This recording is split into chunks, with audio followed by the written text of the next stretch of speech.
Good afternoon, everyone.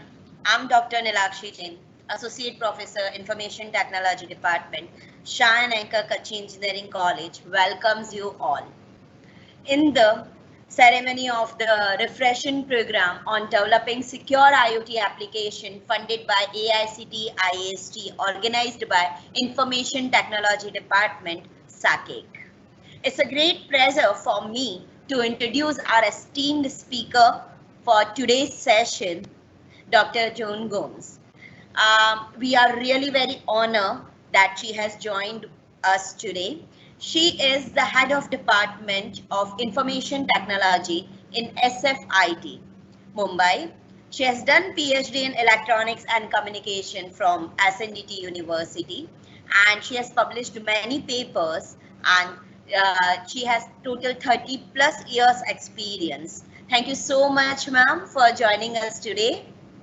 Dr. June, ma'am. Yes. Can you hear me? Yeah, ma'am. So, ma'am, before handover session to you, I have few announcement for my participants. Participants, as you all are aware, that if you will have any question during the session, you can definitely ask through the chat bot. We will asking the questions to the speaker, and at the end of the session, feedback link will be provided in the chat box. So please do not forget to fill the feedback. Now, ma'am, the complete platform is yours. Only just for the information, ma'am, as this is the live event hosted, all participants you won't able to see. Only the presenter, which we are, you will able to see. So if you have to do the interaction through the participant, I'll be the moderator for you, ma'am. So thank you, ma'am. The platform is yours, ma'am. Okay, thank you, dear. Now I just need your help maybe for screen sharing. Okay, so just I will just start my camera. Am I visible to you? Yes, ma'am. You are visible. Okay, now I'll share my screen. Let's see. Yes.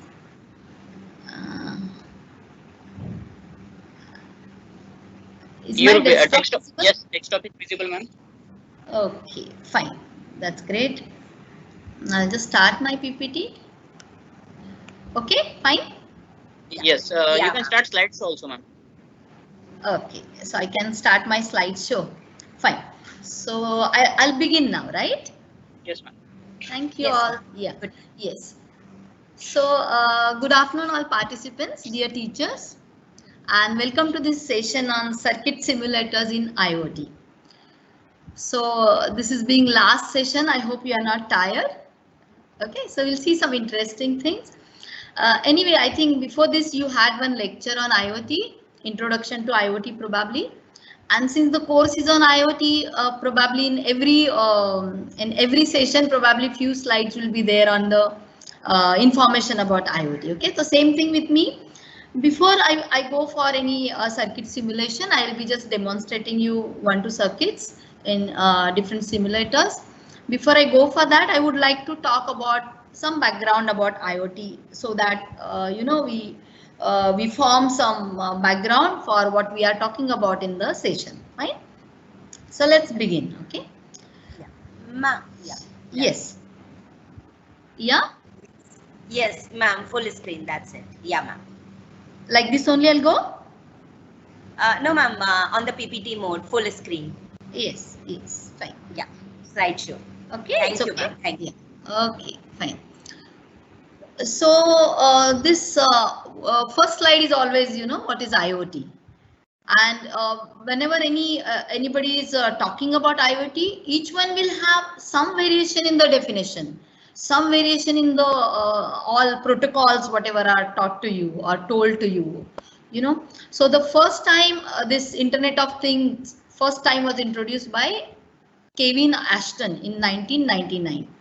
Okay, and usually it is defined as it is a network of physical objects or things embedded with electronic software, sensors, and mainly connectivity, which enables these objects or things to collect some information and exchange that data with external environment.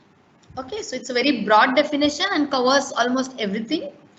So basically it is a network of interconnected devices which are smart devices, and their purpose is we join them because to collect and exchange the data with each other. Okay, fine.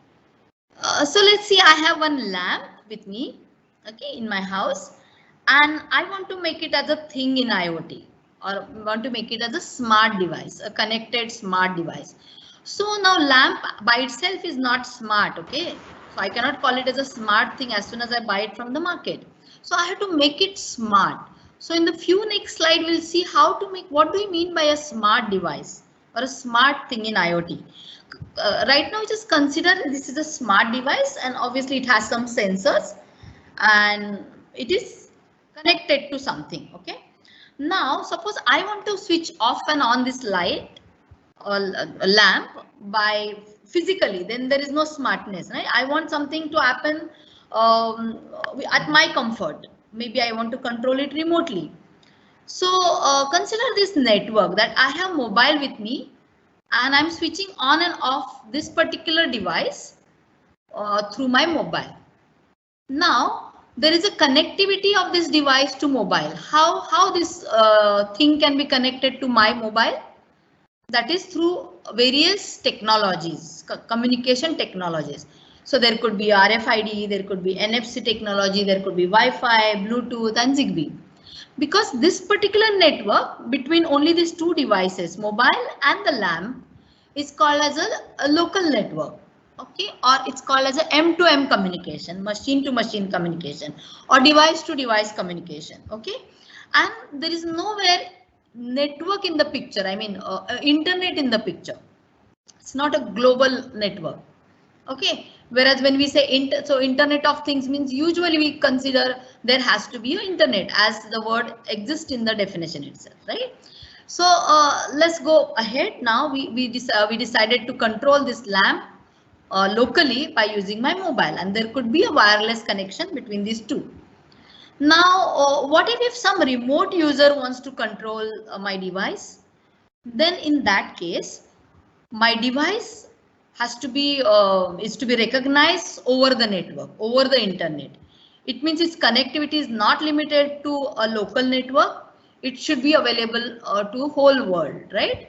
And then only I can a remote user, suppose if I am a remote user, I will be able to pinpoint the device where it is, maybe with its ID or whatever protocol is followed in the communication. And then from this mobile now, remote mobile, which is not in the same network, I can control that particular LAN. Now here, this is just an example of a LAN. There could be any other thing here and a device here, and would like to not only get controlled but also would like to maybe share the data or transfer the data to the cloud server and get back the data, or get some commands back from some server, okay, and act accordingly. So we can say from the diagram that IoT is basically involves internet, but even if I connect locally without having internet, then also it's a kind of IoT. Okay, then also it's kind of connectivity between two smart devices, we can say. Okay, so I hope this definition what I said is clear to you with respect to the diagram. So like this is a one device connectivity to internet. There could be a number of devices like this, okay, and hence nowadays in the world there could be millions of devices connected over the network and can be controlled by people from different places. Okay, so controlling them is not, it's one of the objective. There could be other objective just related to the information, data gathering, okay, data distribution. There could be many applications to it. Fine. Going to the next. So here I'm saying the thing in the IoT examples could be heart monitoring implants, okay, biochip transponders on farm animals. Nowadays animals also they put chips, you know, okay, automobiles with built-in sensors. So a thing can be small and thing can be big, right? If I'm making entire building connected to my internet, then that is a thing. It's a big thing, right? Fine. So anything that is smart can communicate, can sense, can act. All that we can call in IoT. We call it as a thing. Okay. Now, how IoT works? So it's not a single technology. There are many of the technologies together, coming together to make IoT happen. Okay, so some of the steps in the working of IoT, you have to go through these steps. Okay, so sensing is the first and foremost important thing. There has to be a device which senses something, collects data from their environment and shares it with somebody. Okay, then for sharing that data what is collected, you need to have some kind of communication facility, some kind of connectivity, some kind of cooperation between things, right? Then suppose if that data has to be used for some kind of analytics and take some decision, and then after taking decision we have to pass back some message to that thing to act upon the environment, then there has to be some kind of information processing. And after information is processed, action has been transferred to the thing and you tell the thing what to do, then actuation comes into the picture, and the smart device will perform some action, whatever was commanded to do so. Okay, so these are the steps, and user interface could be another step. So if I'm using mobile, or if I'm controlling my devices from my PC, okay, so whatever user interface I'm seeing is also plays important role in your IoT operations. Okay. So when we say connectivity, now I'm not going to talk about this topic, but just mentioning that when we say cloud connectivity, basically, then there are a lot of clouds available. So mostly when we talk about circuit simulation, we talk about this free cloud, ThinkSpeak, and as a teachers you must have used many times. Okay, so ThinkSpeak is one of the freely available cloud platform for connectivity, for information processing, and so on. Okay, now extending the definition how IoT works, and as I mentioned in the first example, that IoT could be of three kind, we can say. This is just limited to my lecture. Okay, so we group it into three parts. So one is, maybe we can say, device to device. Now in the circuit simulation, if I have, let's say, two Arduinos, okay, and now I want to have a communication between two Arduinos, so two different devices, or maybe one Arduino and another one could be PC. Then in such cases, I don't need internet at all, right? As I mentioned earlier. But what will I need is, I need MAC layer technology such as 802.11 or 802.3. I can connect them with wires. That is also possible, right? By using Ethernet. I can connect them by Wi-Fi. I can connect them by Zigbee. Or there could be some new technologies coming up, maybe LoRaWAN kind of thing. So this is a device to device connection. Okay, and I still pass some information. For example, look at these two devices. Fridge is talking to oven. So some recipe fridge is sending that these are the items with me and kindly prepare this, and this is the recipe. So you transfer this data to oven and it will cook that. Okay, something like that may happen in the future, right? And happening maybe in the world. So this is also a device to device communication. So this device to device communication can be at local level, right? Through Wi-Fi or through Bluetooth or through Zigbee. Okay, now if this communication has to be over network, then you have to go one step forward, right? So the next type of network, let's say device to cloud. So let's say I have a smart TV as a thing, or I have and I want to control this TV. Okay, then I can connect my device directly to the cloud. Okay, directly to the internet. Okay, there will be facility for me. There will be some component which will help me to connect to the cloud. So device to cloud connectivity. And once my television, which is a smart TV, connected to the internet, then I can control it from my mobile, because my mobile also another smart device which is connected to internet, right? So there are some devices which can be acting as gateways, you can say. So my mobile can be a thing, a smart thing. At the same time, my mobile can act as a gateway and can help some another device to connect to internet. So let's see how in the next few slides. Okay. So device to device connectivity, device to cloud connectivity. So then coming to the third type of is device to gateway and then to the cloud. Okay, so I may have a smart building, smart hospital, smart city, and many smart things within the building. I may have many smart things. Let's say there is some sensor for detecting any cracks in the walls. So all these devices which are smart have to be connected through gateway. So they will be passing their information to some in-between device called gateway. Okay, and this gateway will then relay that information to your internet, maybe to the cloud, maybe it will store some information to the cloud server. Okay, and at that server you may have, that server might be used by some end users, right? There will be some clients to that server and maybe accessing that information. So this becomes little larger network, right? So we have device to device, we have device to cloud connectivity, and we have device to gateway connectivity. Now coming to the topic of this whole refresher program is security, right? IoT security, and each one will talk during their lecture about some part of security.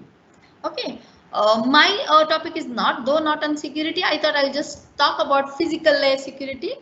So if you see the layers, TCP/IP layers, usually we have 5 layers. Okay, physical, data link, network, transport, and application layers. Now you will observe on the net that IoT layers, each one defines differently. They combine some 2 layers and make 1 layer. Okay, so for example, physical and data link layer in IoT language, it's called as a perception layer. Okay, now there need not be I mean in some of the papers, you can say research work or some sites mention that network and transport could be combined again as a 1 layer, and they will add some middleware layer, or they will add some business layer. Okay, so there could be variety of layering structures you may see through this program, but let's follow this simple structure that will just combine this 2 layers.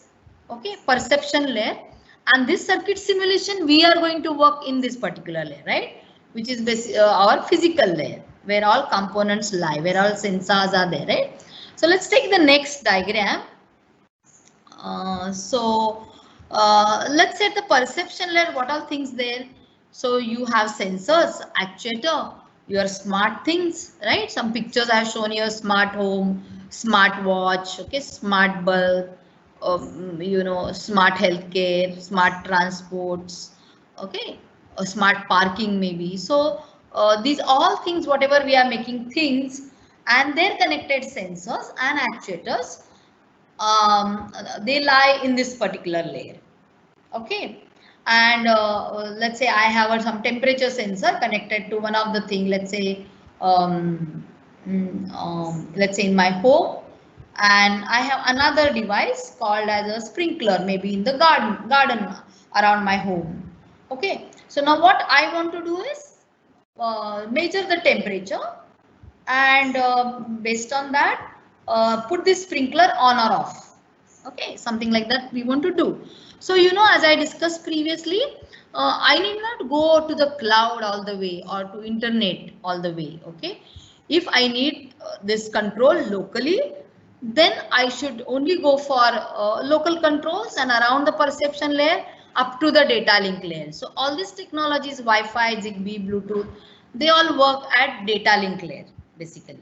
Okay, and when I talk about security aspect, then physical layer security, actually in the network, you know, in internet, most of the security is handled at the upper layer. Okay, and that is why there are many DDoS type of attacks also happen, because there is lower level security is very less. So physical layer security, if you see, is only encryption for that matter. It means if I have this data of sensor, and let's say or it may be a medical sensor, let's say, and it is telling temperature of some patient, and this data has to be secured. You know, I don't want anyone to read it. Okay, there could be his enemies. Okay, and so I don't want to leak this data. So then what will be the security provided for all the sensors, things that we use at a circuit simulation is only encryption. Okay, so in the simulator itself there is no security as such, but yes, when we are communicating this data from one device to another device, the security is provided by this MAC layer for encryption by these standards, by Wi-Fi or Zigbee or Bluetooth. You know that they have authentication procedures, they have encryption, access control, and all such things they provide for security, and which is useful in this perception layer. That is what point I wanted to make before I begin my circuit simulation. And hence, if we do IoT with circuit simulation, and if you are using Zigbee or Wi-Fi kind of things, then there is a kind of encryption and security provided by your physical layer, or physical and MAC layer, that's perception layer. And going next, then there could be a network layer which consists of this transport protocol, also TCP/IP. IPv6 is used for IoT. So then someone in the program may discuss about network security, and there could be a cloud security, right? So this is the aspect of the security. And see, now this my IoT layers, I'm explaining IoT only with the only with these three layers, okay, which encapsulates all these TCP/IP layers, okay.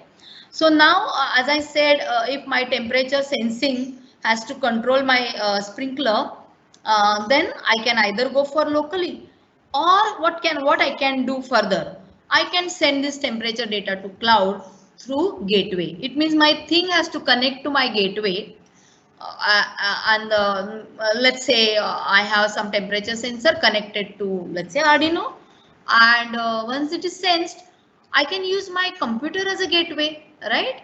I connect Arduino to computers either wired or wireless way, and then computer will act as a gateway, and once I connect to computer, internet is available, right? From there I can access any cloud platform.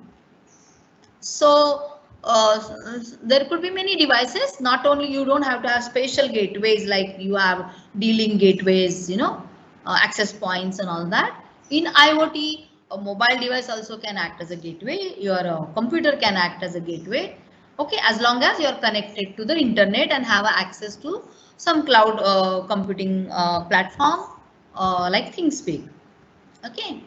So I can now what I'm saying, so whenever I want not the local control but the remote control from anywhere in the world, then I have to go through this gateway and all these layers up to application layer, right? And then once some remote controller will do some computing, will send back the message, and then it will come back to the thing, and then the actuators play a role. So while sending, the sensor played role, while coming back, actuator play the role for actually controlling the action, right? So that is how circuit simulation plays part in the security here, and the circuit simulation can be extended to your internet via your gateways. Let's go to the next slide. So we will be, so our this lecture is concentrated on this perception layer. Circuit simulation lies there, okay. And there are many technologies for sensing, so I thought I will just give you the information before we talk about sensors. So you have MEMS technology used, okay, to make components very tiny so that they need low power, okay. Then you have actuators like relays using nanotechnology. Then you have different communication technologies. If we are to communicate if smart devices has to communicate with each other, we mentioned them number of times, okay. They can also use the cellular technology, which I didn't mention, GSM technology, and recently introduced LoRaWAN technology. This is again a kind of Wi-Fi technology, okay, and smart technologies for computing like cloud computing. So these all technologies basically enable your IoT. Going next. So let's come to the thing, because we will be doing circuit simulation with thing, right?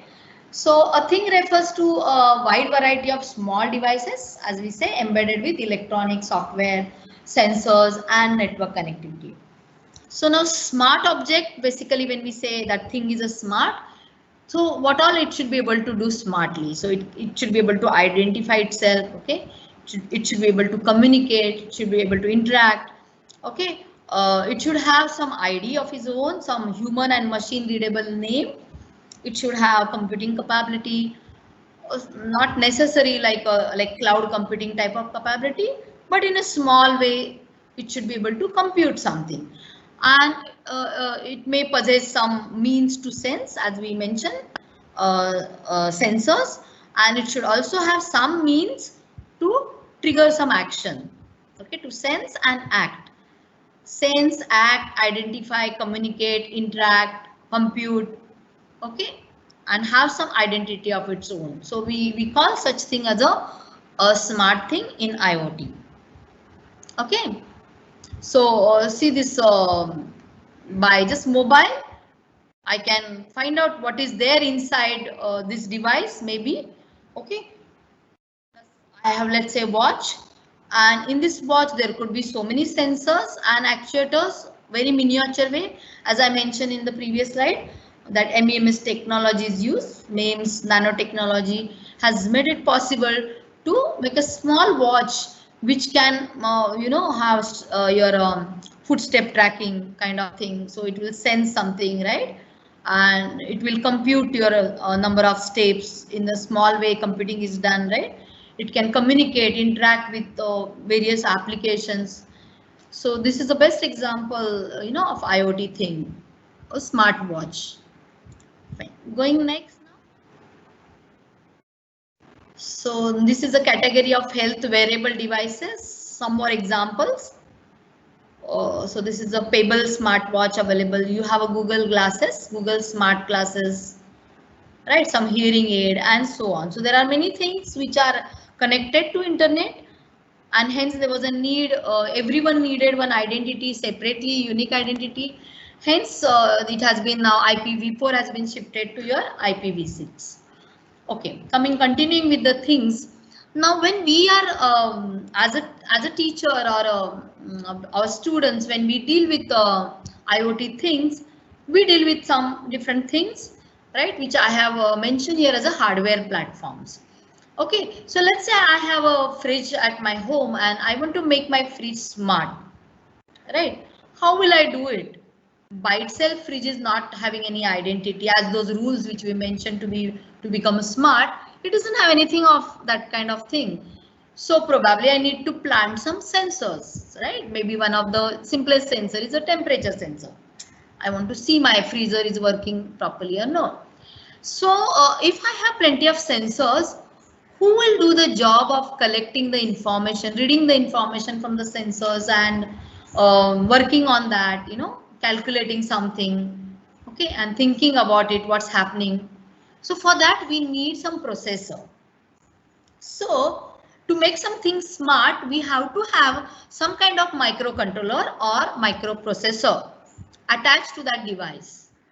Okay, so there could be miniature nodes. They call as wireless sensor nodes. We use them in the smart agriculture. You must have heard about it.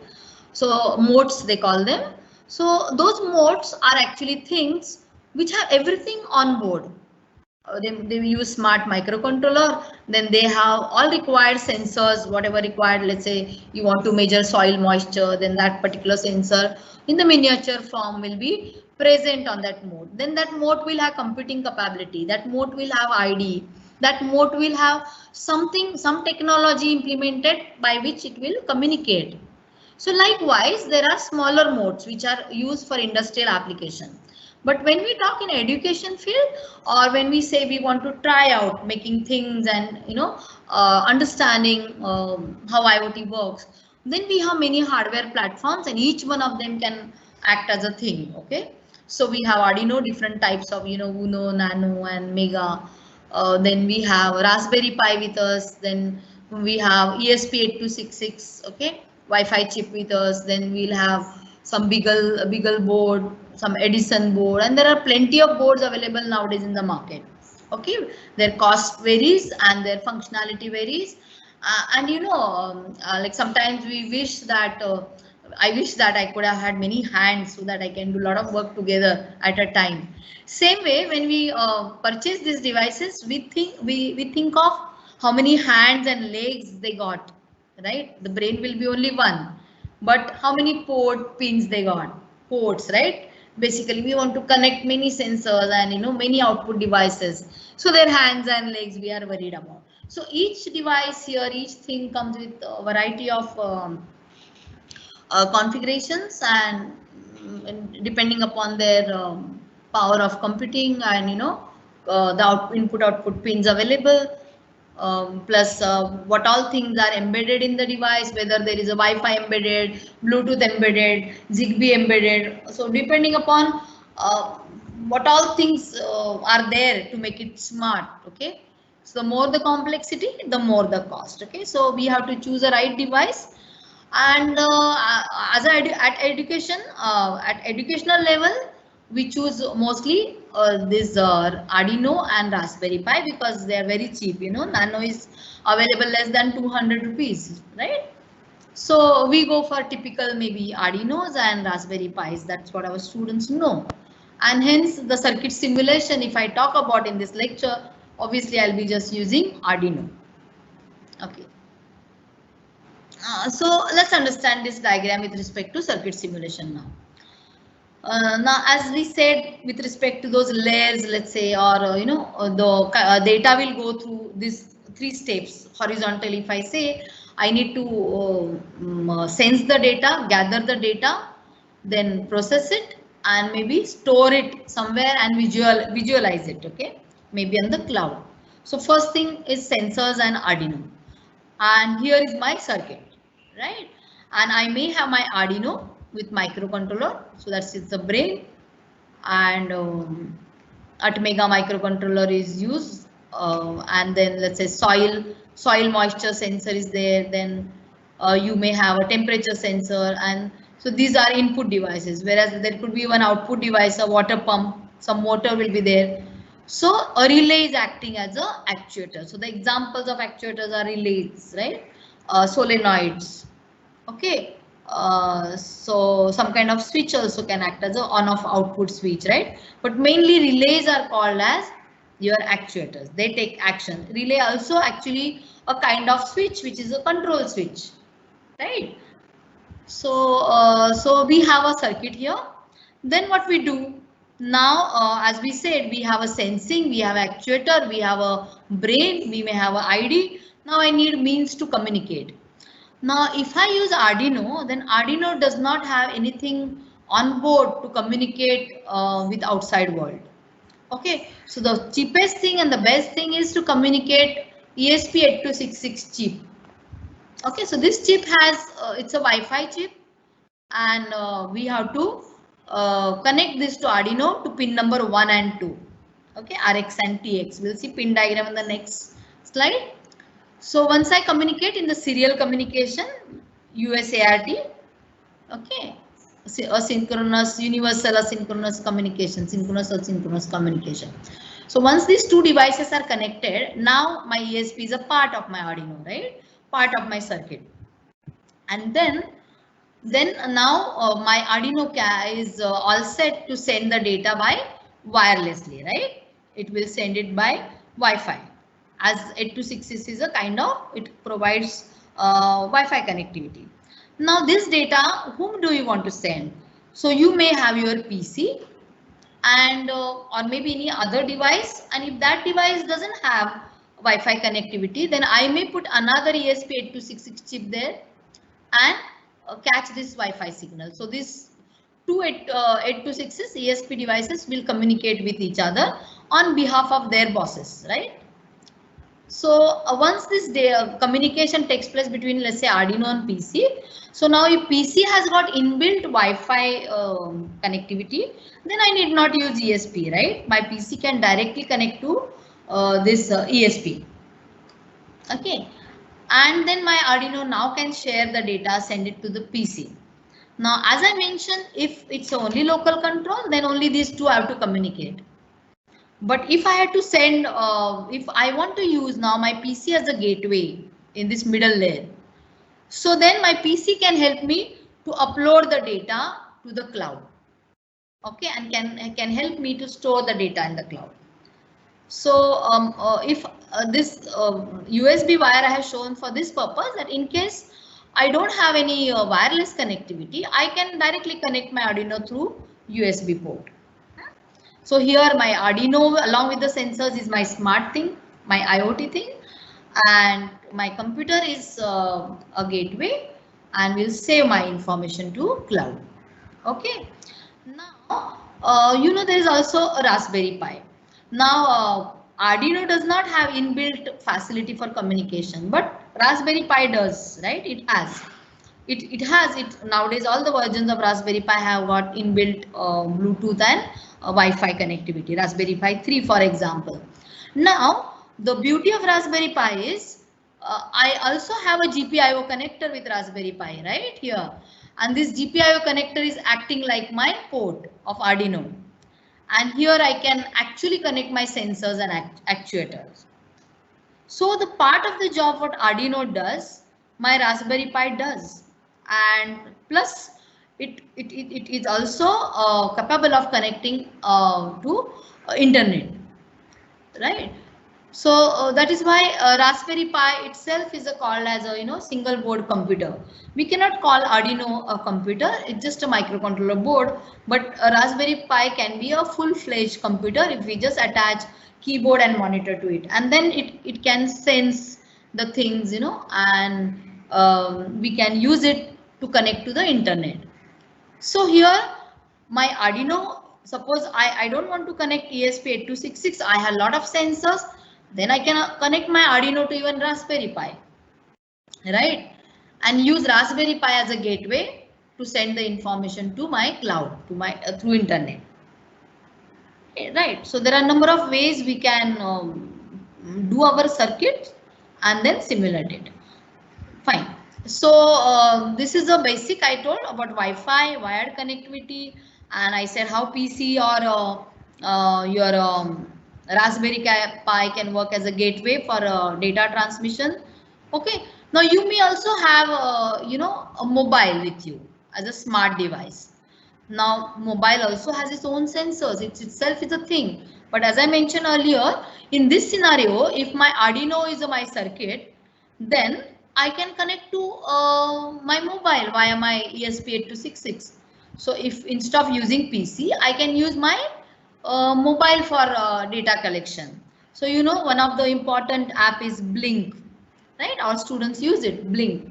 So a Blink is an application, and there could be many mobile apps which help us to control, do IoT via cloud, right? Via internet. So my Arduino now can send the information to mobile. This may be a mobile of a farmer, and he will be able to see his user interface, and he will be able to maybe monitor. Let's say if this particular sensors, this my thing is in his field, agricultural field. This is planted in agricultural field. Okay, and maybe we connect it to some Raspberry Pi and send it to the cloud. And on another end, a farmer can access connecting mobile either to the cloud. If he's far away, he can gather the information through internet, right? If he's close by, then his mobile can come within the range of Wi-Fi connectivity of the your Arduino circuit, right? And still get the same information. Okay, so it's a matter of distance and from where you want to control it. So here, if my circuit connects to my mobile, then mobile has internet on it, right? So mobile will act as a gateway for storing the information on the cloud. Now, instead of using Raspberry Pi or USB or ESP8266 in my circuit, we can also use you can also use a GSM module, right? So to use it, the cellular technology to use, and through GSM module we can communicate to your phone, right? So there are these number of ways, and here as I mentioned, now this thing what we see or what we use in real life now, this is not for industrial application. Okay, realize it that it's only for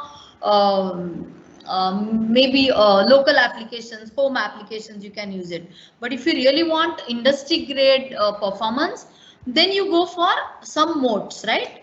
That is mobile nodes they call. Okay, then these mobile nodes are basically wireless nodes, and they have everything on board, and they're very small, miniature in size. Okay, So here are some names I have mentioned of the modes: Ysense, Mica, okay, iModes, okay, spelling mistake is there, iModes. So many companies have already come up in the market with various modes, and as teachers we know that this is one of the syllabus, Internet of Everything, and you have sensor network labs, and in that we are supposed to use the modes, but they are pretty costly because of their capability and the size that they come in. And such modes, like, you know, they come in various shapes. They are actually planted in the agriculture field or in the smart building or in the smart city, so that they don't take much place, right? And they have their own microcontroller on board, small computing power, okay, power of communication.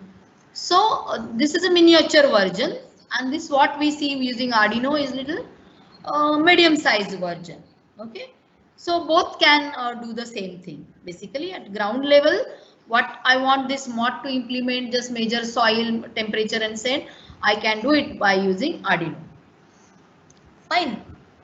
So this is what doing IoT with Internet of Things with connected things. Now coming to Arduino, if we say that Arduino is one of the thing, right, which we use in our circuits. So as mentioned earlier, then we have many sensors as inputs: light sensor, temperature sensor, maybe PIR sensors, gas sensors, and our students use it, right, in their IoT practicals. And then you have actuator outside. I want to control the AC based on the temperature. I want to control some tube lights, fans based on the light, okay, something like that, okay.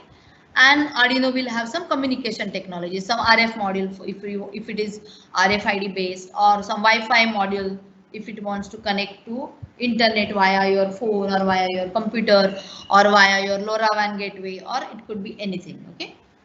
So, so now by all this discussion, I think I am sure that you understood where exactly our Arduino going to come. That thing is going to come at which layer, okay? How it is related to physical security. It comes only into the data link layer. That is your connectivity, communication technology will provide the security for your circuit, right?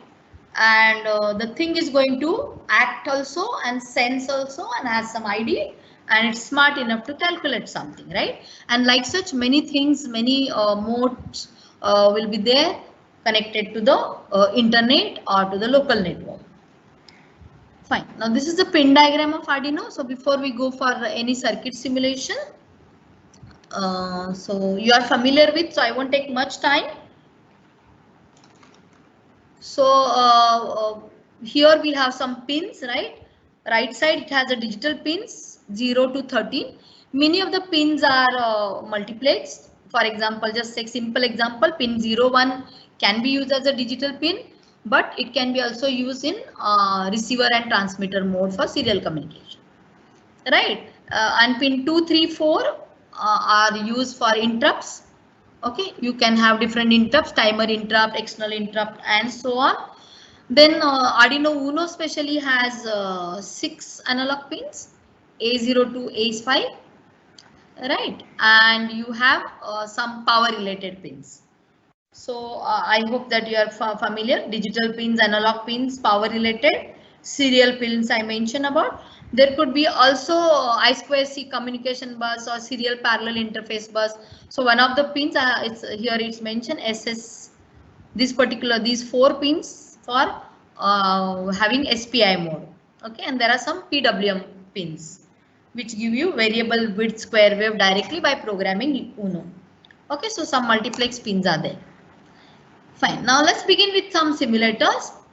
So now, why study these simulators? So you must have noticed this particular semester in our academic year, Mumbai University at least specially has one subject for 3rd year, right?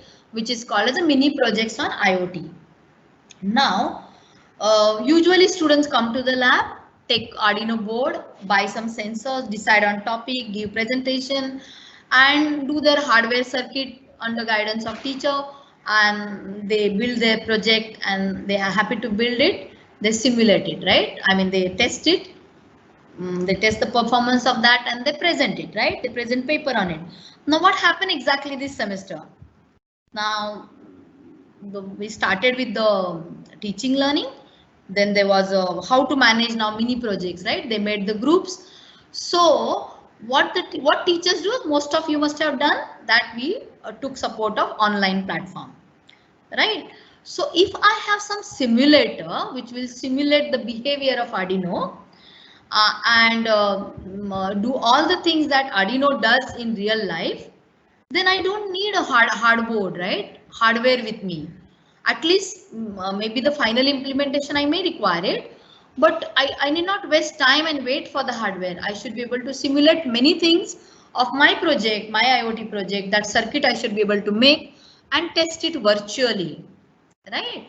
So we can define a simulator is basically a virtual representation of anything. So Arduino simulator is a virtual representation of your real world Arduino circuit. Okay, so now using simulator gives us power to do many things what real life Arduino can do, but it will have some pros, some cons. Okay, so you can what pros we can say for teacher, we can teach and learn to our student online. Okay, we can teach them circuitry, how you will go about, how you will connect LED, how you will connect the button, okay, and how it works. So you can teach and learn along with them. Okay, it's much easier to find out your hardware or wiring errors because there is no clutter of wiring. Usually in real life we have lots of wires on the breadboard, and if some problem LED is not glowing, then it's very difficult to find out. So that messy thing is managed when you have a simulator, and you can more concentrate on your functionality of the circuit than seeing which wire has come out and which is not in place. Okay, so it's easy to simulate errors, find out errors easily. Okay, then you can share your circuit, discuss, explain that circuit to students with respect to certain concepts. Let's say you want to talk about interrupts, how interrupts work in Arduino, how a PWM works in Arduino, okay, how timers work in Arduino. So all these technical concepts, most of the simulators support, and you can easily teach them if you are taking the subject of IoT or doing some mini projects. Okay, so these are few advantages. There are disadvantages also. Not all components are available on the simulator. For example, if I say no, I want to build entire smart city on my simulator, okay, or entire agriculture network, smart agriculture I want to do, then that may not be possible unless it is a paid simulator. Okay, so every simulator supports different kinds of sensors, different kind of components, and there may be a simulator which doesn't support any sensor. Okay, there is a reason for that, we will see later on. So good simulators, if they're supporting many of the sensors, you can do a lot of things. जैसे कि Proteus है, okay, which supports most of the things. If you go for a professional version, MATLAB is another thing, but they cost in lakhs, right? So both the things, if your college have both those softwares, then yes, then you definitely should take hands-on on it and learn it. It's really enjoyable. Okay, so good simulators are not free. Whatever is free available on the internet has their own limitation. They will give you few components on that, but never mind, that is also is enough for our teaching learning in the beginning stages. Okay, and what is not possible to simulate in simulators is kind of connectivities. Now if you go for Proteus simulator, then they like basically serial communication is supported by most of the simulators. Okay, that is free of cost. But if you want to simulate some Wi-Fi connectivity or internet connectivity, then that thing is not yet available in the simulator. So we won't be able to do actual IoT. Which part? After perception layer, maybe connecting to gateway, trying on mobile your Blink application, like connecting your simulator to mobile. I think it is possible only with MATLAB. But MATLAB also needs hardware circuit to be connected. Okay, it does not give any virtual image of the your Arduino. Okay, So let's see. So these are few disadvantages of simulator. When I look for a simulator, I should at least look for these 2-3 things, right? It should be able to, I should be able to design, prepare my circuit, connect the hardware circuit, right? Then I should be able to write my code and upload it in that hardware. And then finally, once I do hardware software part, I should be able to simulate the functionality of my actual hardware in this virtual replica, right? Like if I am firing the interrupt, then it should be really act like an interrupt, right? If I am doing switch on off, then my Arduino should really take that digital on off 1-0 kind of input and act. Then only I say that simulator is useful for me. Okay, so there are some online simulator. There are actually many, but most of them are useless. So I just mentioned there are 2 simulators which work good. Tinkercad, most of the teachers use, most of you must have used.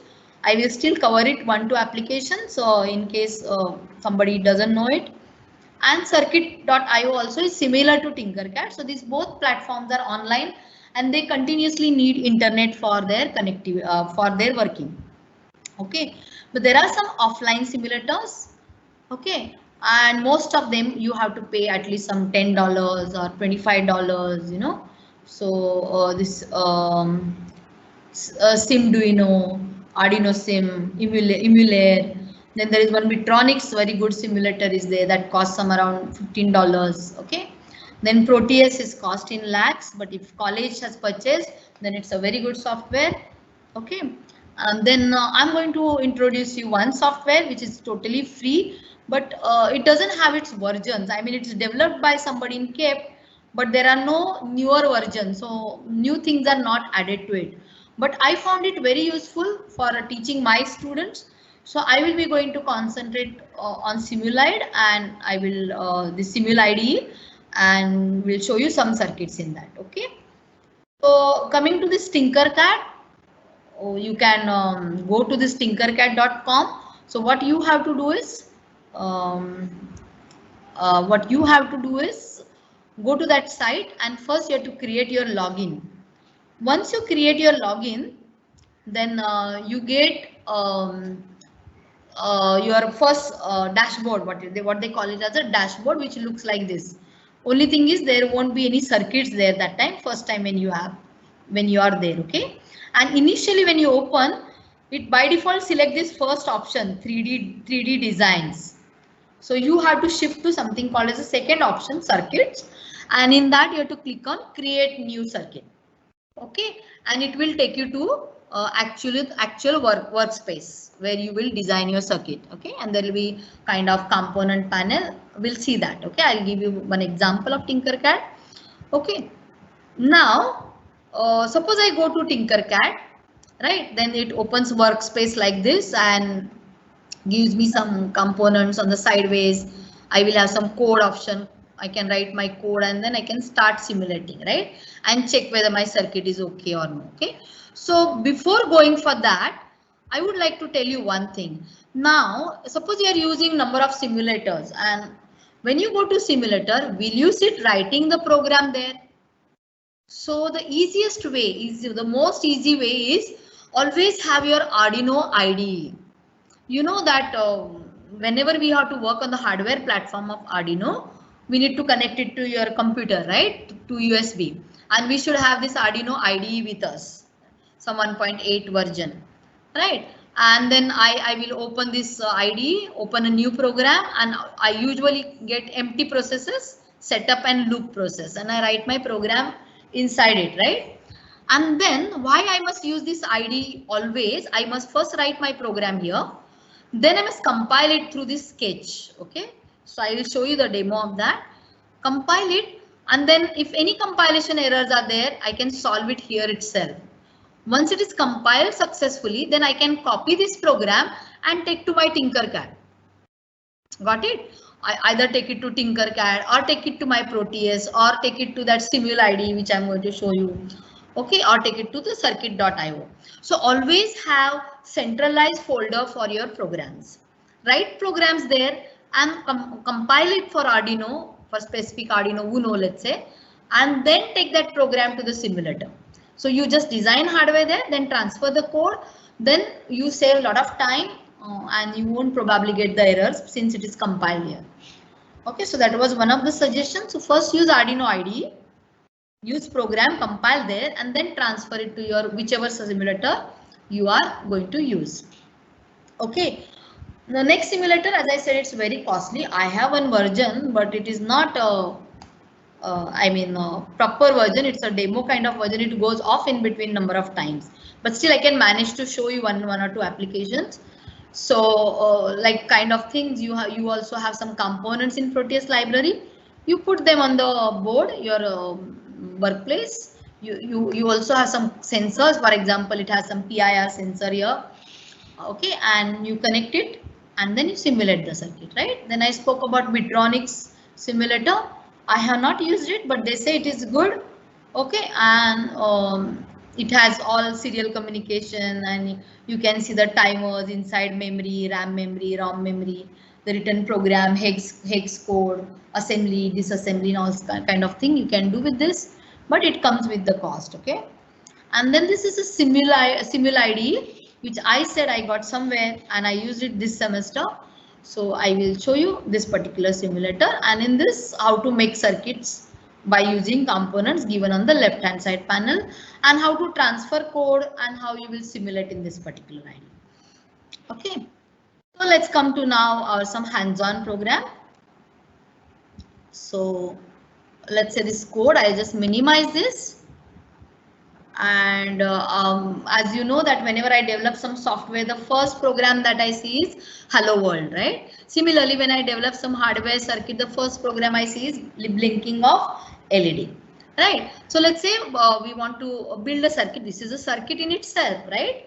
Because that circuit has a LED, and we know that Arduino has got built-in LED at pin number 13. So you can either connect the LED outside, or you can use initially built-in LED also for checking the checking whether the Arduino which you have purchased, if you are hardware, then first program you should do is LED blinking, and then that will by that will come to know that board is working properly. So let's see, I said we should first open our Arduino IDE. Okay, so I have already installed Arduino IDE. It's a free of cost. So some program which I used some time back. I hope you are able to see it. I'll just zoom it. Is my screen visible? Can someone tell me?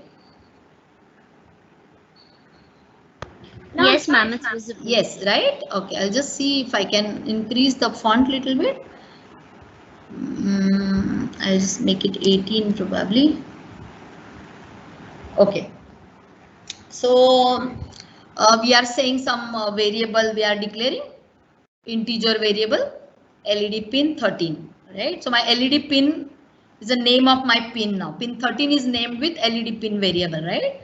Then in setup, what this particular loop does, so I initialize all things. If I'm using serial interface, if I'm using LCD, if I'm using certain pins of Arduino, then all should be initialized here, right? In the setup file, in the setup program, I mean, setup loop, I mean, right? And in actual program loop, I have writing, reading of the pins, right? Writing, reading of ports, serial ports, LCDs, or sensing some data. So all sensing work is done in the loop.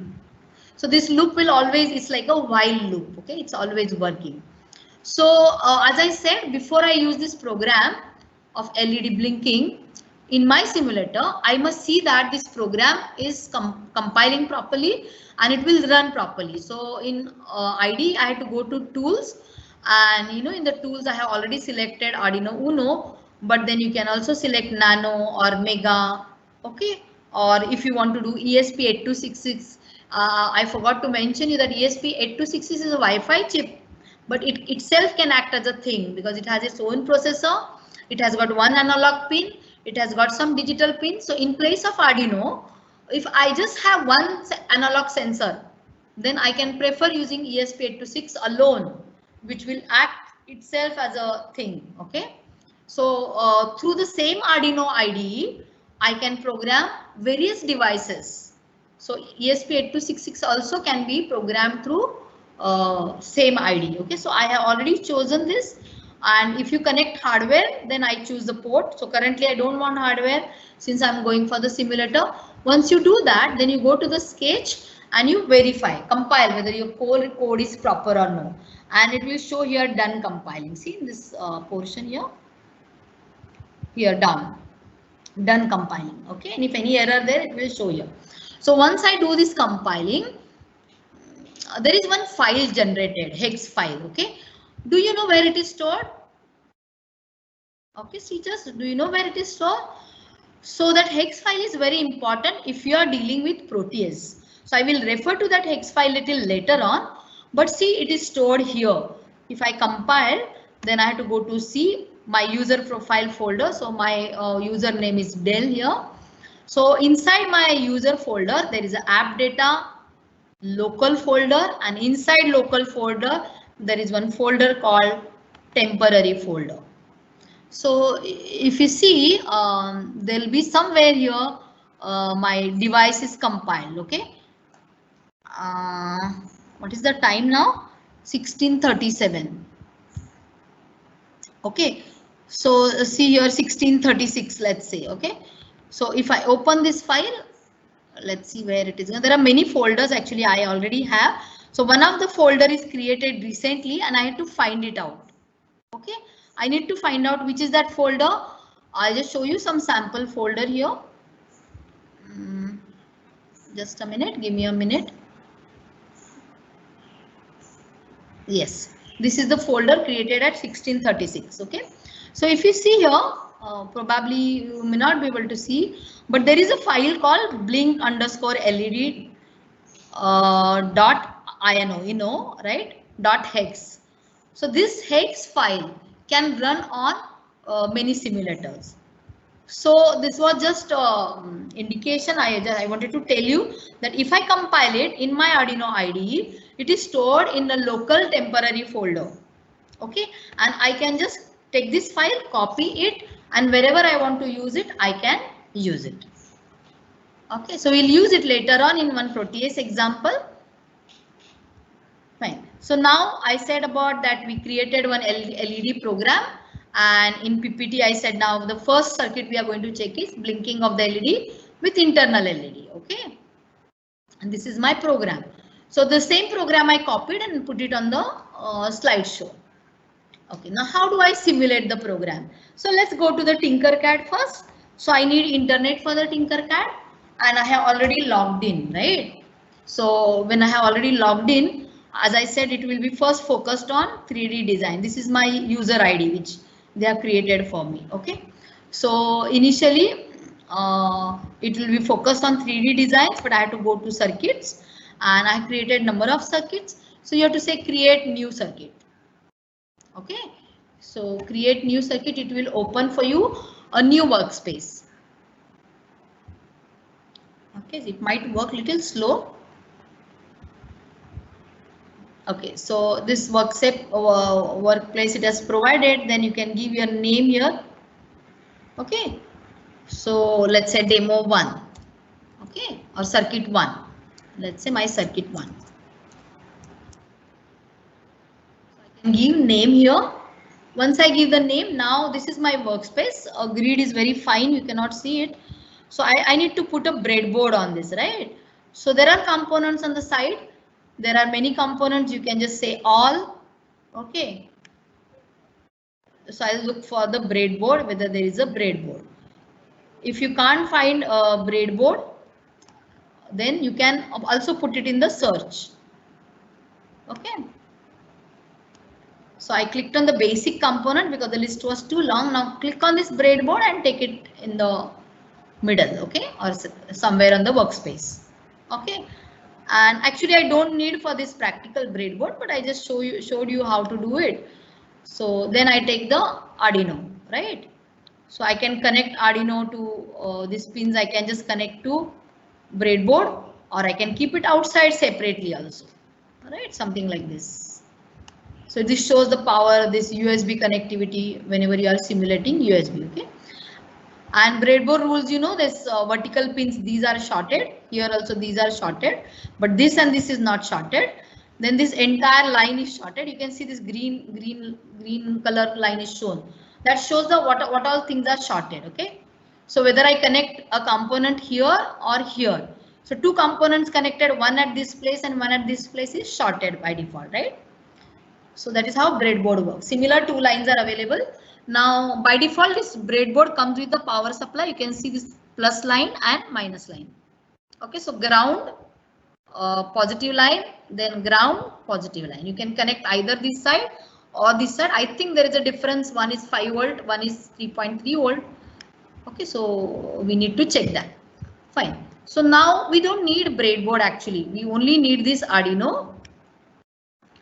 And where is the LED on the Arduino? So this is, I think, LED which is connected to pin 13. Okay, so this is my pin 13. And LED is internal here. Let's see whether it is visible to you later on. So now once I put the components, I don't need this panel now. Now by default when you open, you get this code in terms of blocks. Okay, so students, if they are very weak at code, then they can just drag and drop if they in for loop kind of blocks, and they can do program using this also. Okay, but our students maybe at third year, fourth year level, we need them to use a coding, right? So we have to choose text option there. Okay, now some code by default is there, so I'll just delete that code. And I will now take the code from my Arduino, right? So as I said, my code is already there and I know it is compiled properly without error. So I'll just copy this and I can paste my code here. Okay, so then once I put the code, I can click on this code, then it disappears. Okay, and then you just say start simulation. If there are no problems, then this simulation should start. You see, have you seen this light is glowing, very fine light, you can see a red light, right? So this is the way I coded it, and it is now actually working as my real hardware. Fine. Now let's say I want to not use this internal LED, I want to put external LED, then that also possible to do. Okay, so what I can do is in my code, I can use try putting LED on off at 7 pin. Okay, at pin 7, and then we can do it. I have already made the circuit. I will just show you how you will drag other components. So let's say I don't want internal thing to use, internal LED. I want some external LED to put on and off, maybe through switch. Okay, then I can use this 7 number pin or any pin right from 2 onwards. Usually 0 and 1 we have to keep reserved for serial communication. Okay, so I'll stop this simulator, and I need now some components. So I click on this arrow here, and I need basically one resistor, right? And I'll collect this resistor here. Let's say I'll take my Arduino little down. And it also shows me what is my anode, what is my cathode. Okay, so here it is showing me anode. So I want positive signal to come from pin 7.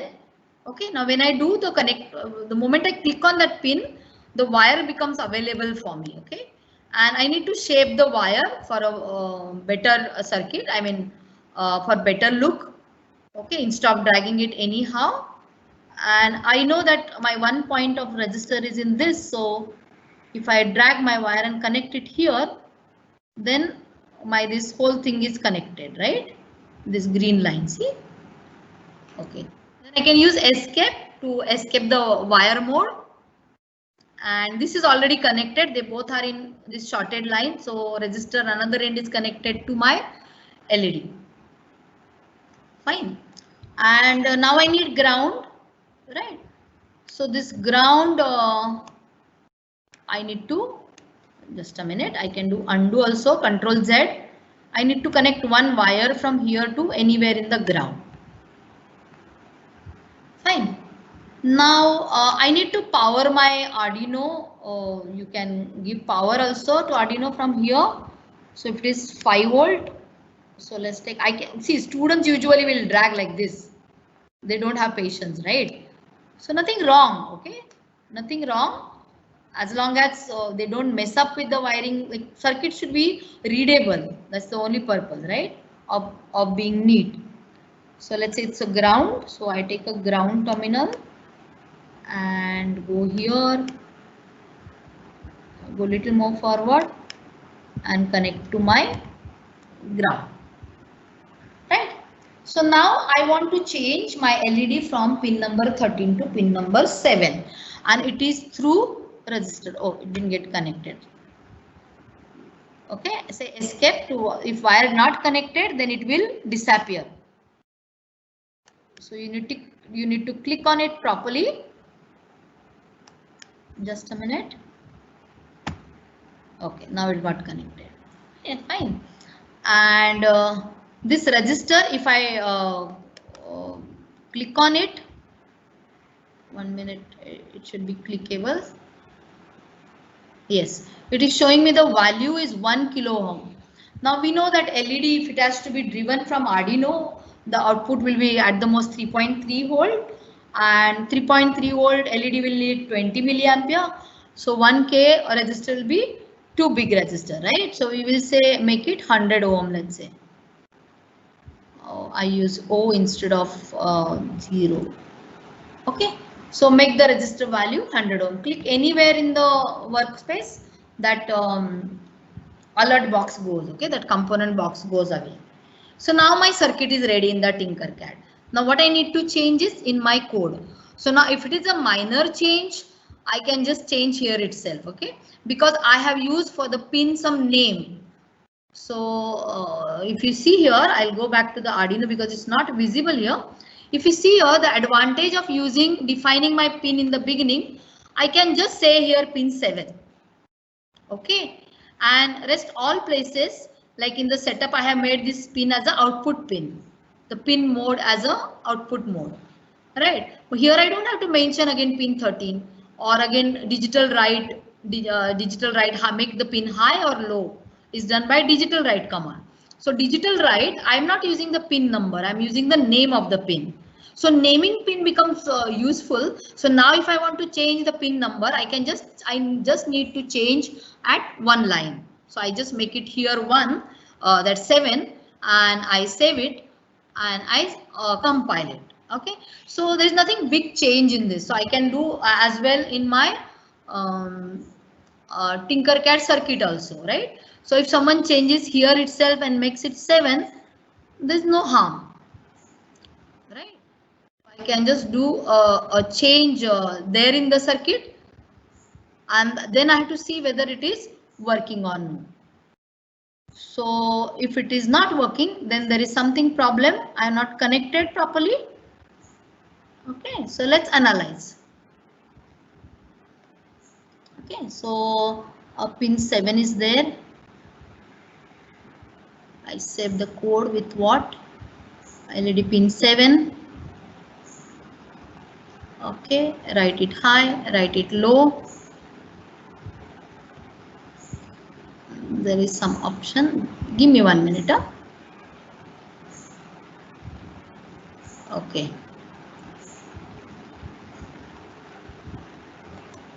Okay, so there is, let's take it on, just give 1 minute. Okay, whenever I click on this symbol, I get all my circuits here.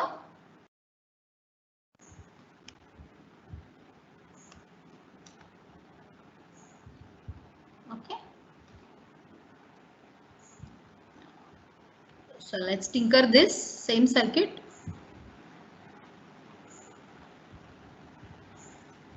In my code, pin is 13. I need to put this program, pin 7 program. I could change here itself. Oh, there are too many things there. Just give me a minute. So let's take the program.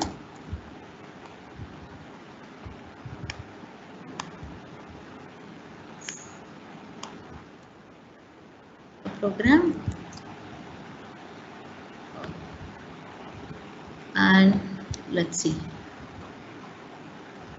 Okay, so now external LED. So in the code, we have changed the pin number to 7, right?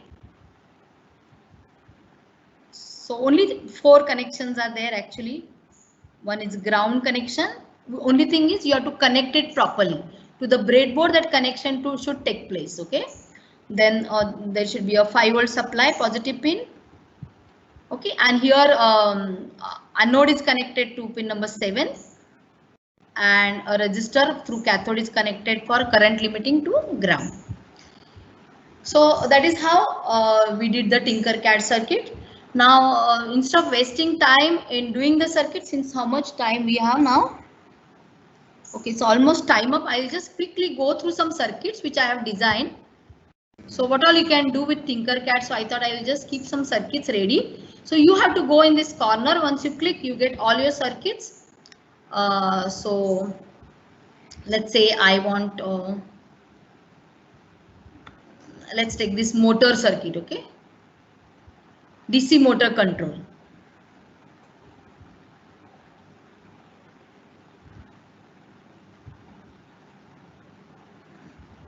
So there is some code written for DC motor control. So we know that we use LM293. It's a dual driver for DC motor, and pin 2 and 7 are driven by Arduino, right? And pin 8 and 16 go to VCC, and pin 8 of this IC, driver IC, should be connected to some high voltage because that is it provides the motor supply.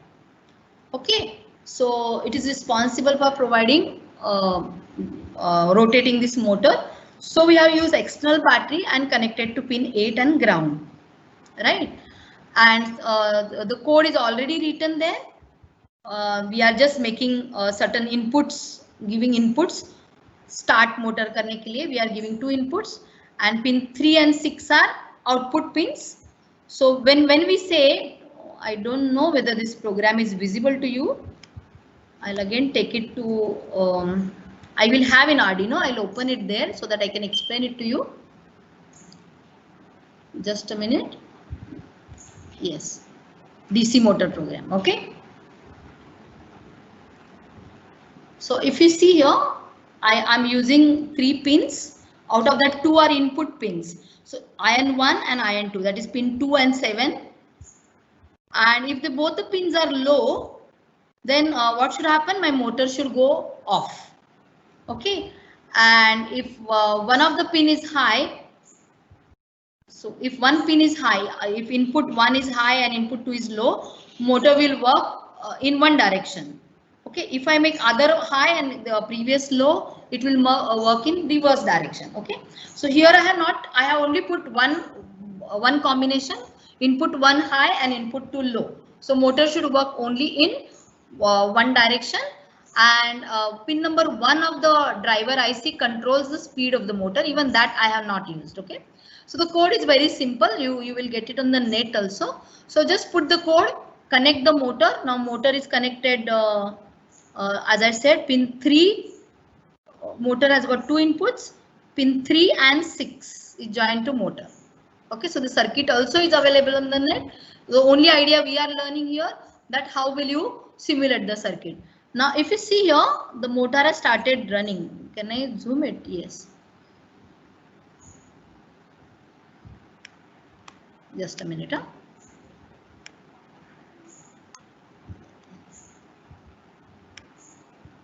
Yes. So the program is done this way, that motor will run and then it will stop for some time. Again it will run. And as I said, I have just used one combination, one pin always high and other one low from the microcontroller side. Okay. If I reverse that pin, then it will rotate in other direction. So such sensors are available in your Tinkercad. Okay. There are in fact many sensors available. Basically students use PIR, then your IIR sensors. Okay. So I'll just stop this simulation here. And likewise, there is a PIR circuit.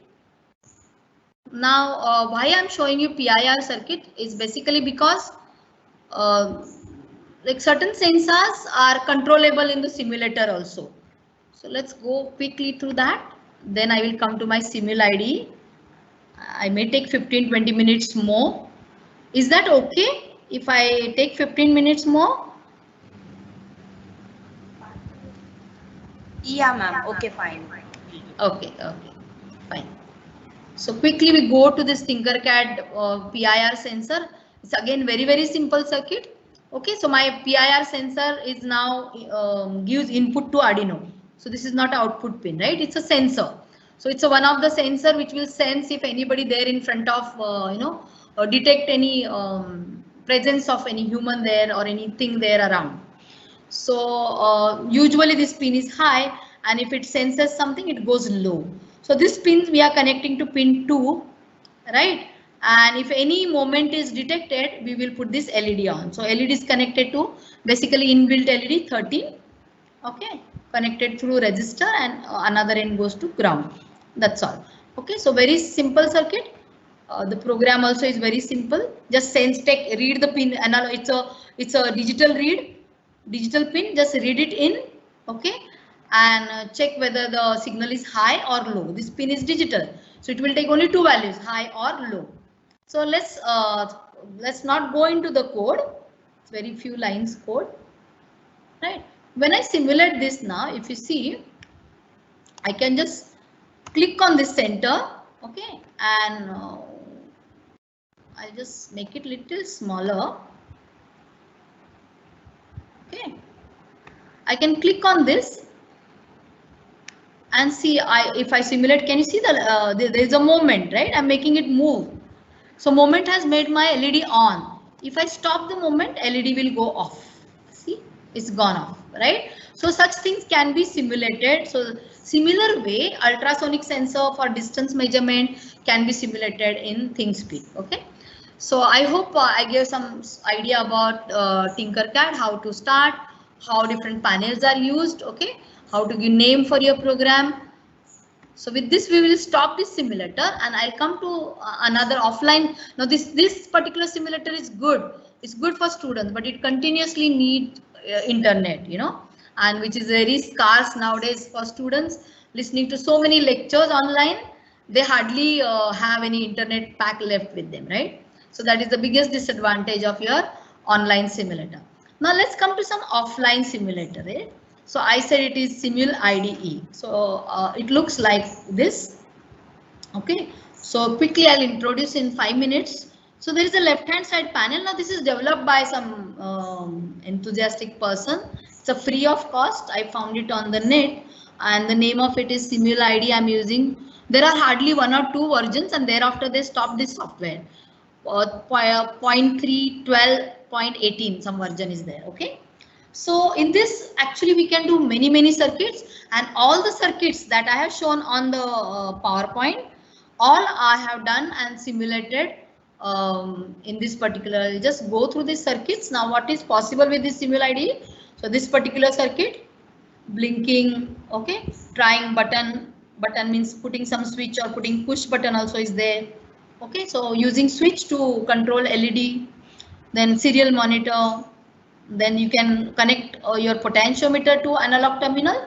Now, why it doesn't matter much if you don't have many sensors in your simulator? It really doesn't matter much, because you can use a potentiometer to an analog terminal.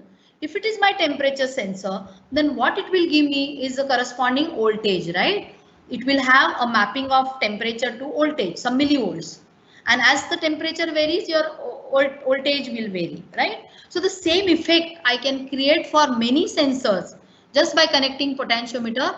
I know that suppose let's say particular temperature sensor will vary from 2 millivolt to 6 millivolt, and I want, if it is 2 millivolt, I want to display on my LCD 10 degrees, and if it is 10 millivolts, I want to display maximum 90 degrees. So if I know the range of my millivolts that my sensor can give as output, I can just simulate my potentiometer as one of the sensors. So a potentiometer can simulate a variety of sensors by changing the levels of millivolts. Okay, so divider we'll have to put, and it will act as one of the sensor, and that we give it to analog. So analog read is possible with this circuit. Then I could connect LCD. Okay, and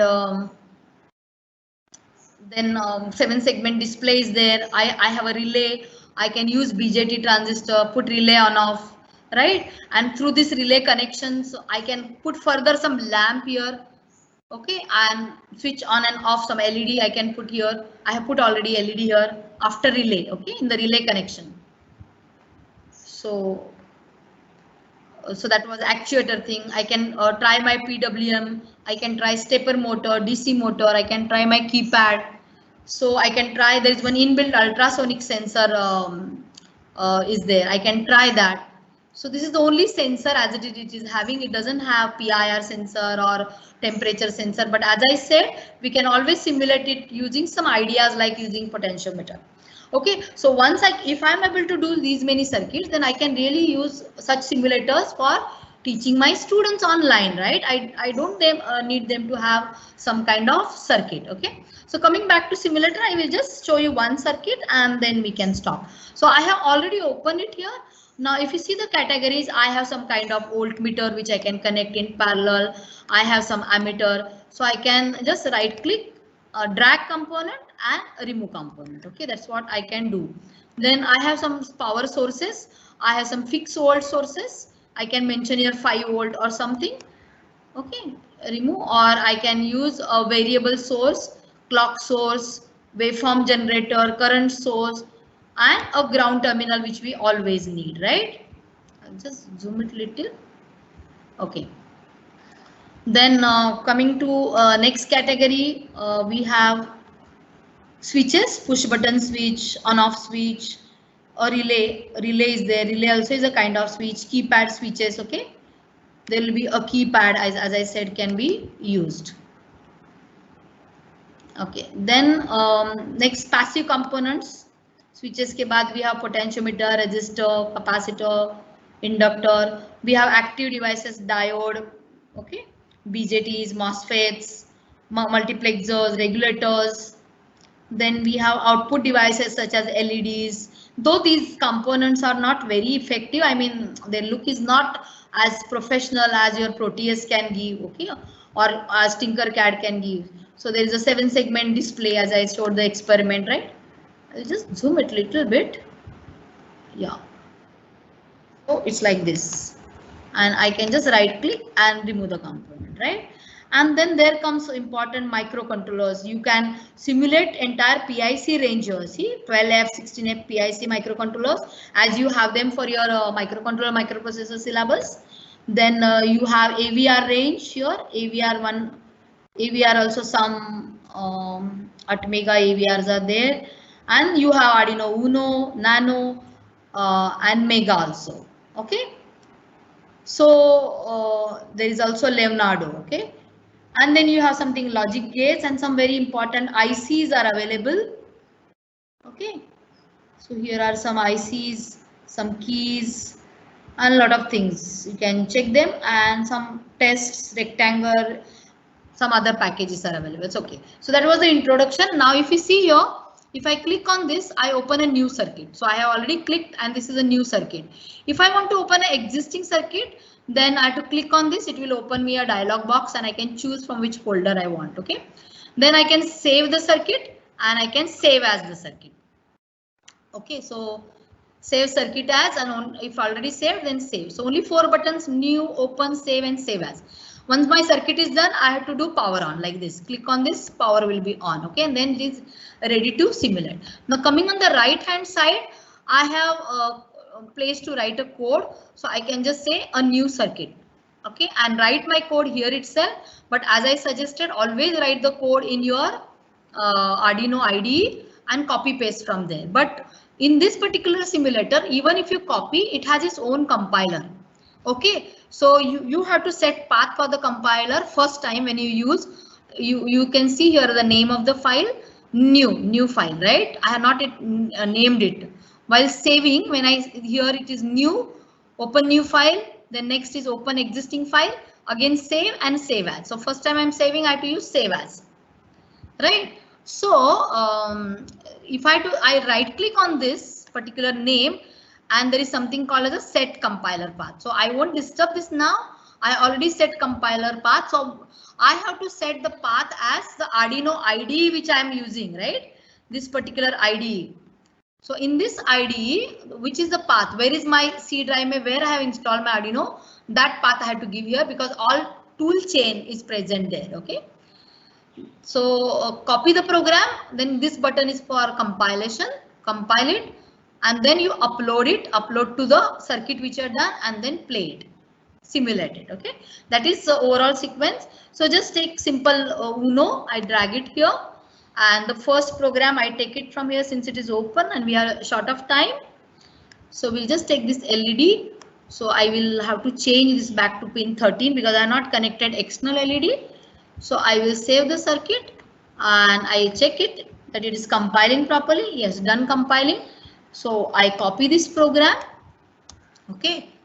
I take it to my simulator. I said whichever is the simulator, follow this procedure. It gives you less error and it becomes very systematic for students. So I copied the program. Okay. This is one way. Now I can compile from here. Okay. Another way is okay. I discard this. I can directly go to if I set my compiler's path, it in this particular simulator directly give access to your Arduino folder. I forgot to tell you, mention one thing. Whenever I start my Arduino IDE first time, by default one folder gets created. Do you know where it is? Where you save all your programs? It gets created in your document folder. So I said the hex file goes to the local temporary, and in the document folder one folder gets created. See, Arduino. This folder you have not created, I have not created. It is automatically created when Arduino is IDE when first time installed. So when I set compiler's path, I can access files directly from this. Now I have many files inside this. So I can make a new folder for, I have already made this demo folder for today's session. So I have my files there, and this particular simulator can give me access. So it is asking me, see, open from where?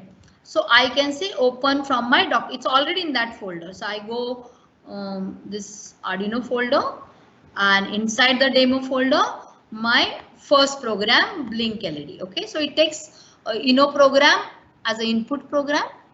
Right, my pin number is 13, the same program.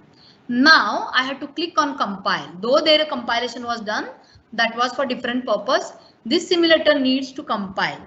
Okay, so see down, some changes happening. So it's compiling and it is saying compilation done successfully.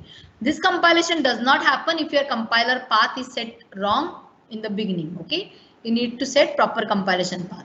Now once I compile, I'll say upload. So it shows some kind of flash here, it uploaded. Now I say start.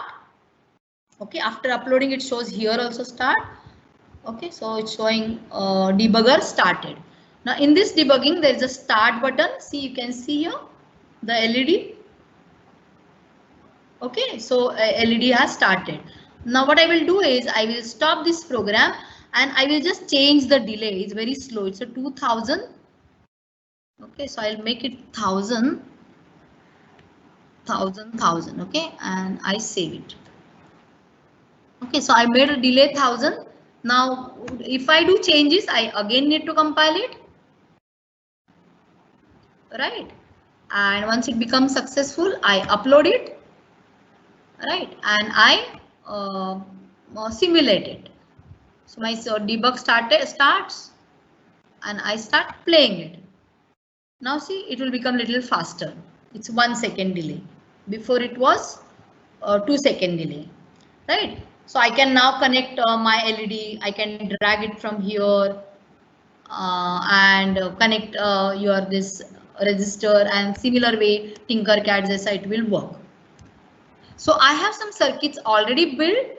So what I will do is I will just show for practice one more circuit. Probably LCD I will show, because we didn't see LCD in Tinkercad. So I will say open circuit. So let's see if there is any LCD demos. Okay. So do you want to save this circuit? No, I don't want to save current circuit. So let's zoom it a little.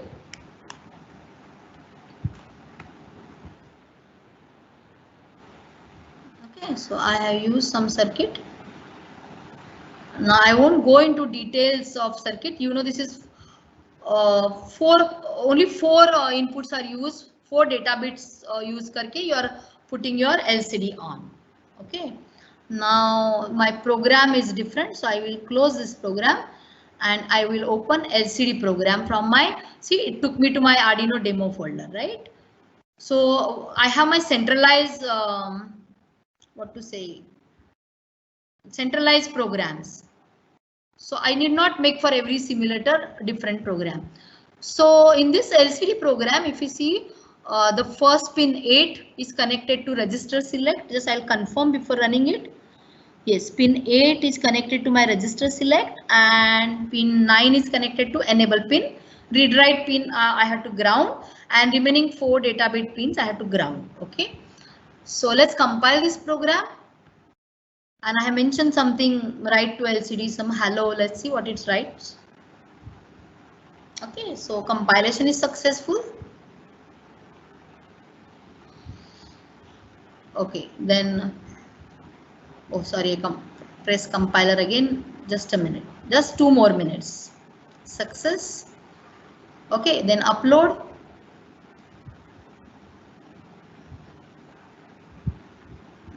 Oh,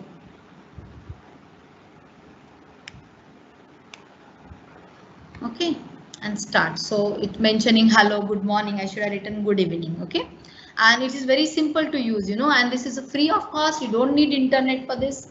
So I thought I will just introduce this idea so that all the teachers can use it for, you know, teaching online programs and conducting practicals. Fine. So with this, I think I'll stop. I hope there was some takeaway from this lecture. Before stopping, I just want to thank Shan Anchor College, especially Department of Information Technology, Swati ma'am and her team, okay, for giving me this opportunity to share my little knowledge with all other faculties. Thank you very much. Yeah. Ma'am, it was fascinating lecture. I must say, even though I don't know ABC about this circuit and everything, but really enjoyed it as an participant. Thank you. Yes. Just a letter of appreciation from our end. Please accept it.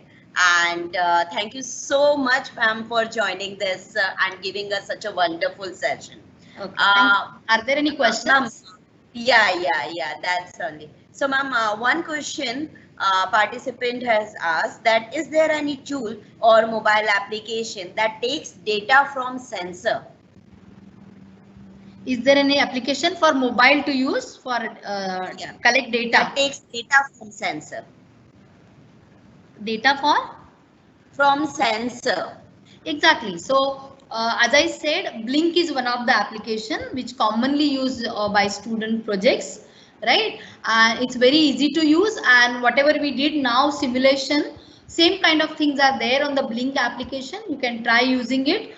You can just connect your Arduino to your mobile via Wi-Fi. So as I showed in one of the slide, put ESP8266 Wi-Fi connectivity, give Wi-Fi power to your Arduino, and allow your data sense to be collected by that Blink application by mobile.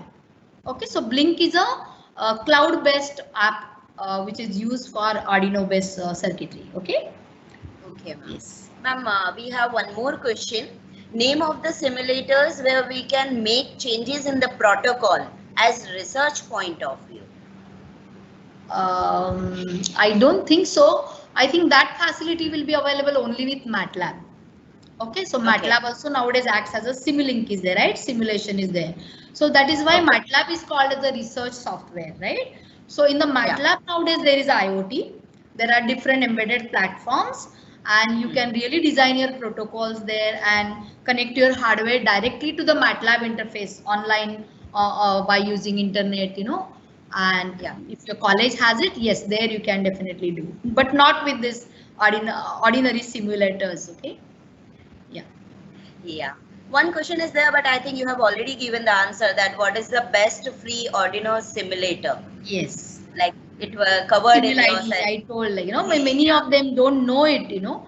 I just one fine day happened to find it, and I was, you know, I jumped with joy. I said, yeah, this is what I was looking out for, you know.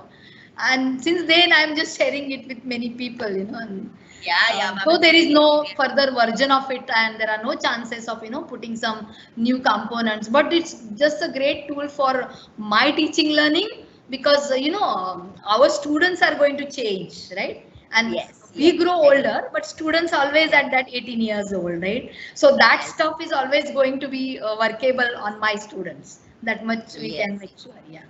Ma'am, it's really great and interacting with you. Really had a fun too. So ma'am, thank you so much and looking forward for such many sessions in the future too. Thank you, ma'am. Thank you so much. Thank you. And please accept a token of appreciation from Saket, ma'am. Thank you. Thank you. Yeah. Thank you, ma'am. Bye. Good night. Bye. everyone. Bye. Bye. Thank Take you. care. You too. For the participants, we'll be meeting tomorrow. Schedule is already shared with you guys. So please join on time. Today what we have learned, please do practice at home. So everyone, please take care. Stay safe. Bye bye everyone. Take care. And yeah, feedback form is posted in the chat box. And please fill it so that your attendance will be marked. Thank you everyone. Take care.